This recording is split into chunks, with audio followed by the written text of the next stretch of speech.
One of the big visions of our current Prime Minister is to make sure that we create new cities so that the pressure that we have on the existing cities of India gets less. But just by creating new cities, it's not going to solve any problems, and we've seen that in the past. On a second hand, we've been talking about a digitally connected India. By 2020, we have a vision that every Indian should be digitally connected. That's a big vision. It's a digital India vision, which the Honorable Minister also talked about today. Take it third, with the emphasis on participative governance. And fourth, on regional language, emphasis on regional language content.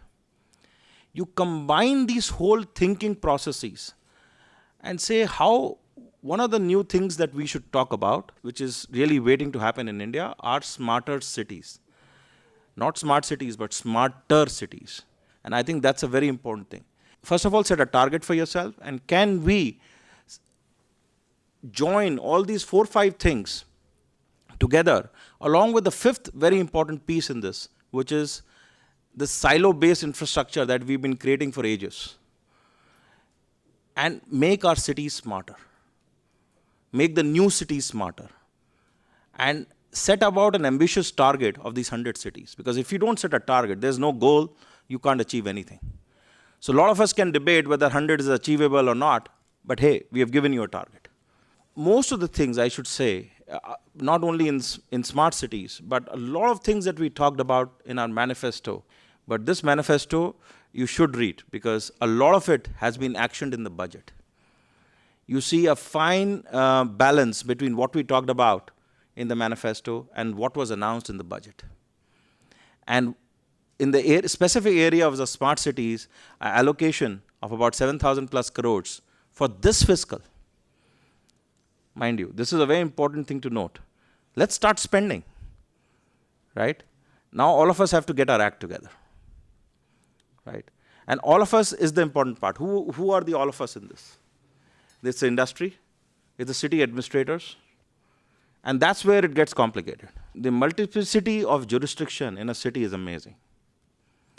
And when we start doing this, the intent is to do process engineering of how our cities are run. And that's something that I think all of us should think about. And technology is an enabler, and technology is a binding factor that will bind everybody. But I think very important to understand that these smart cities projects will again become silos if 2 things don't happen. If process engineering for the cities don't happen, and if citizens are not empowered and digitally connected. So that's the big intent of creating these cities. Every city will have its own set of KPIs. No 2 cities will be same. But once you have a city set KPIs for a city, and cities start monitoring those KPIs, things happen. Management by exception happens. And you start governing cities in a slightly better manner and smarter manner. Resultant of this, the citizens, which should be the center of this design, the process design that we're talking about. Citizens have a better quality of life. Whether their commute becomes better, whether their electricity and water gets better, health becomes better, sanitation becomes better, education becomes better, all are resultant benefits of it. But very importantly, the processes need to be changed. Cities need to understand that they need to work, the city administrators need to understand they need to work together to make it happen. And I think the real intent behind the smarter cities is to make all this work in synergy so that we achieve something. Keeping that in mind, I think that's our thinking. And it's just not thinking. It's now been put into words, into a budget. And I think the next steps is implementation, which I think all of us need to work together.